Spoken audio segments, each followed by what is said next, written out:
Kenapa anak-anak kita datang tidak bawa buku? Karena ekosistem pembelajaran bagi mereka sudah berubah secara radikal.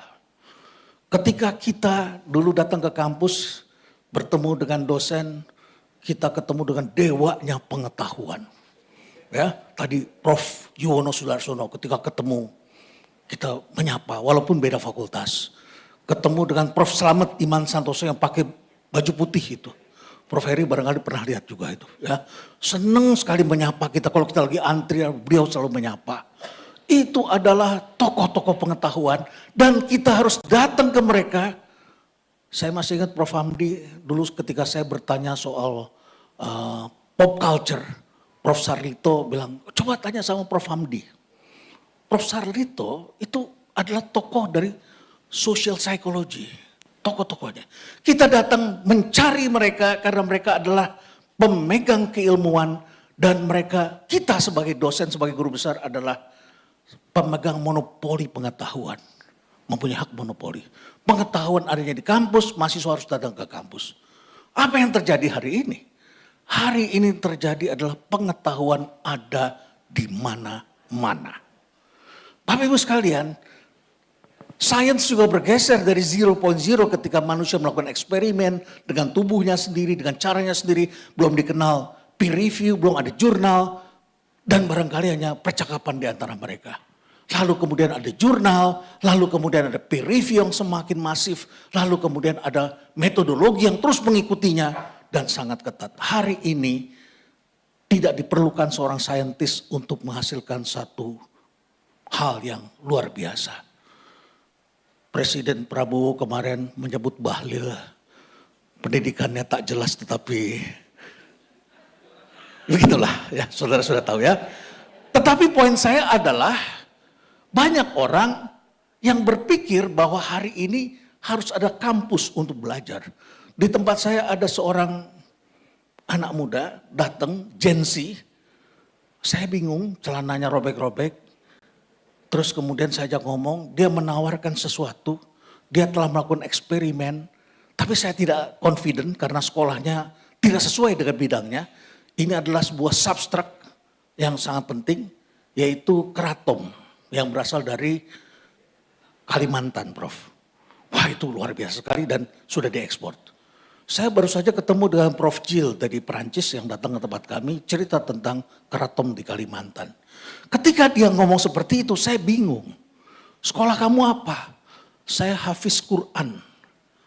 Hafiz Quran kamu bikin seperti ini. Kita akademisi seringkali melihat orang dari rumpun ilmu. Maka saya serahkan pada tim saya untuk diskusi. Ternyata tim saya menemukan anak ini adalah jenius dan pembaca jurnal. Dan dia berhasil membuat produk itu. Sekarang kami patenkan di Amerika. Kami bikin perusahaannya di Delaware. Tidak lain adalah karena kita takut di sini disita. Jadi IP company kita taruh di Amerika. Delaware itu free text di sana.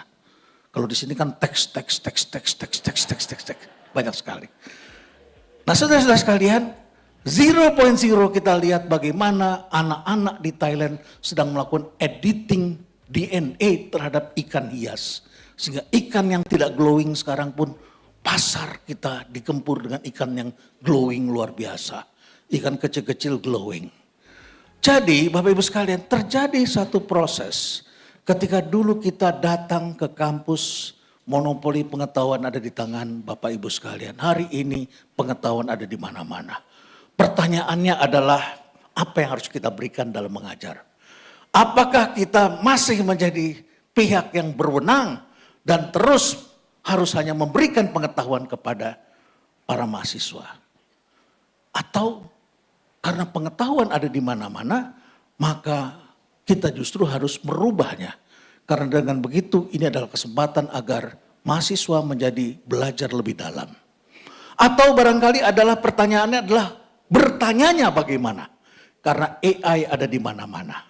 Tadi Prof. Eko, Prof. Dimyati, Prof. Heri mengatakan pantunnya dari AI. Ya, Rektor UI saja pakai AI gitu ya.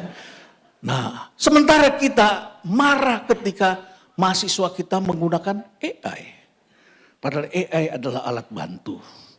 AI adalah alat bantu. Yang diperlukan adalah mengajarkan bagaimana mereka mengkurasi pengetahuan. Memilah mana pengetahuan yang benar, mana yang kurang benar. Dengan begitu Prof. Terry, saya juga mulai belajar tentang kuantum. Walaupun bidangnya di Fakultas Ekonomi dan Bisnis. Iseng-iseng pelajari. Wah, ketika Prof. Terry sebutkan itu, oh ini letaknya. Oh yang ini saya belum ketahui.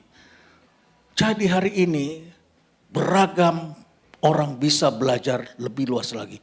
Pengetahuan ada di mana-mana. Apa yang membedakannya? Yang membedakannya adalah hari ini disrupsi telah mencapai satu babak baru. Ada melewati rangkaian gelombang. Dari digital disruptions masuk ke platform, masuk kemudian ke pandemi. Pandemi memaksa kita berubah. Teman-teman dari Fakultas Kedokteran ketika mengundang saya mengatakan tidak mungkin Pak Renald, tidak mungkin kami melakukan telemedicine. Karena diagnosa harus dipegang orangnya, harus dilihat orangnya, harus kita gunakan alat. Tidak mungkin telemedicine.